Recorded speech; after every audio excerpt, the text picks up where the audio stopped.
Bonjour et bienvenue dans cette deuxième vidéo consacrée à la formation complète sur Adobe Character Animator CC 2020. Dans cette deuxième vidéo, on va voir comment préparer une illustration sur Photoshop pour pouvoir l'animer facilement dans Character Animator. Donc si vous aimez ces vidéos, n'oubliez surtout pas de vous abonner et de cliquer sur la petite cloche pour être au courant des prochaines vidéos. Allez, c'est parti, on se retrouve tout de suite dans Character Animator. Donc nous voilà dans Character Animator. Comme je vous l'ai dit dans la première vidéo, on va se servir dans un premier temps donc des puppets déjà existantes. On va cliquer sur la première ici pour un peu voir comment tout ça est construit à l'intérieur de Character Animator. Donc on peut voir que là directement il m'a ajouté le personnage et il m'a créé une nouvelle scène. Donc nous on va aller dans la fenêtre Système pour voir un petit peu tout ce qui se passe. Dans la fenêtre Système, donc grâce à un système de balises, on va pouvoir dire à Character Animator tel calque, c'est par exemple les yeux, tel calque c'est la bouche, tel calque c'est la tête. Par exemple, si je clique ici sur la tête, on peut voir à droite, on a une espèce de petit bonhomme où la tête est sélectionnée. Il a bien compris que mon groupe de tête, c'était la tête. Si maintenant je vais dans Left Eyebrow, qui veut dire sourcil gauche, on peut voir que le sourcil est sélectionné. Alors, petite particularité, quand on dit la gauche dans Character Animator, on parle de la gauche du personnage et pas votre gauche à vous. Donc ça, c'est important à savoir pour bien nommer les calques, car comme vous le voyez, chaque calque a été nommé et est tagué de la bonne façon ici. Donc, Left Eyebrow, c'est bien le sourcil gauche du personnage. Si je clique sur le nez, on a bien le nez ici de sélectionner. Si on clique tout en haut ici de notre puppet, on peut voir un petit 6 ici. C'est le nombre de comportements qui ont été ajoutés à notre marionnette. Donc on peut retrouver les comportements juste ici. Donc si on compte 1, 2, 3, 4, 5 et 6, on peut voir qu'on a bien 6 comportements d'ajouter. Donc les comportements vont servir à contrôler des parties spécifiques du corps de votre personnage. Si maintenant, on va voir ce qui se passe un petit peu du côté de Photoshop. On a juste à cliquer sur le petit onglet ici Photoshop et Photoshop va s'ouvrir. Donc nous voilà dans Photoshop.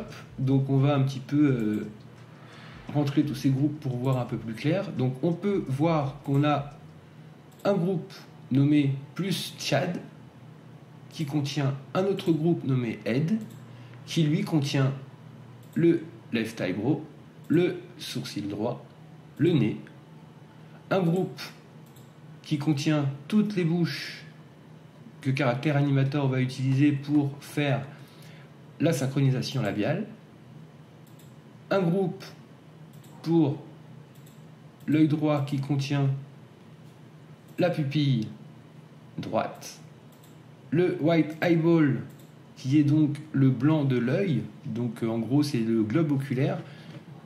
On peut remarquer que certains calques sont cachés. Par exemple celui-là qui s'appelle Right Blink. Alors blink, ça veut dire clignement en anglais. Donc comme vous l'avez compris, ça va être le clignement de l'œil. En lui donnant la bonne nomenclature, Character Animator va comprendre que c'est le clignement de l'œil. Et grâce à votre caméra, quand vous allez cligner de l'œil, le personnage va cligner de l'œil avec vous. Une autre notion qu'il est important de comprendre dans Character Animator, c'est la notion de calque indépendant ou non. Vous avez pu remarquer que sur certains calques, on a un petit plus devant. Alors, quand on met un petit plus devant un calque dans Photoshop, ça aura pour effet de le rendre indépendant dans Character Animator. Donc si je retourne dans Character Animator et que par exemple je clique sur mon Left Eyebrow qui avait un petit plus dans Photoshop, on peut voir qu'ici, la petite couronne est activée. Ce qui permet de rendre le calque indépendant. Donc si je vais dans la fenêtre enregistrer, on peut voir que vu que mon calque est indépendant, le sourcil bouge tout seul, sans affecter aucun autre calque. Si maintenant je décidais de ne plus les rendre indépendants et je retourne dans la fenêtre enregistrer, tout le visage va bouger avec mes sourcils. On peut déplier le calque de bouche et encore une fois, si je clique sur chaque bouche, on peut voir qu'avec notre système de balises, chaque calque est bien tagué. Tout ça parce qu'on l'a bien nommé dans Photoshop. Cela va vous faire gagner un temps fou de mettre la bonne nomenclature de calque dans Photoshop, car déjà dans Character Animator, la moitié du travail sera fait si vos calques sont bien nommés. Une dernière petite chose, donc comme on l'a vu dans la première vidéo, tout est dynamique. Donc si par exemple je décidais d'ajouter un petit peu de barbe à mon personnage, il me suffirait de retourner dans Photoshop, d'aller sur le calque, d'aller chercher le calque Face Background, donc le fond de notre visage, de choisir une couleur un peu plus foncée que celle des cheveux, et là, avec un pinceau, on va lui ajouter quelques petits poils. Donc voilà, j'ai fait ça très vite. Le but pour l'instant, c'est pas de faire un joli personnage, c'est plus de comprendre tout ça. Donc une fois que j'ai fait ça, je vais fusionner tous ces calques avec CTRL E. On va le renommer Face Background. Et maintenant, si je fais un CTRL S dans Photoshop, si je retourne dans Character Animator, on peut voir que la barbe s'est bien ajoutée. Si je vais dans l'onglet Enregistrer, mon personnage a maintenant une barbe. Donc dans Character Animator, vous allez beaucoup basculer entre la fenêtre Système, Enregistrer, retourner dans Photoshop, revenir dans Character Animator.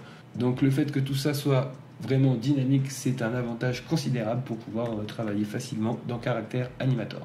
Voilà, c'est tout pour cette vidéo. Donc on a vu comment fonctionner un petit peu les calques dans Character Animator. Dans la prochaine vidéo, on va rentrer dans le vif du sujet et créer notre premier personnage dans Photoshop et l'animer dans Character Animator.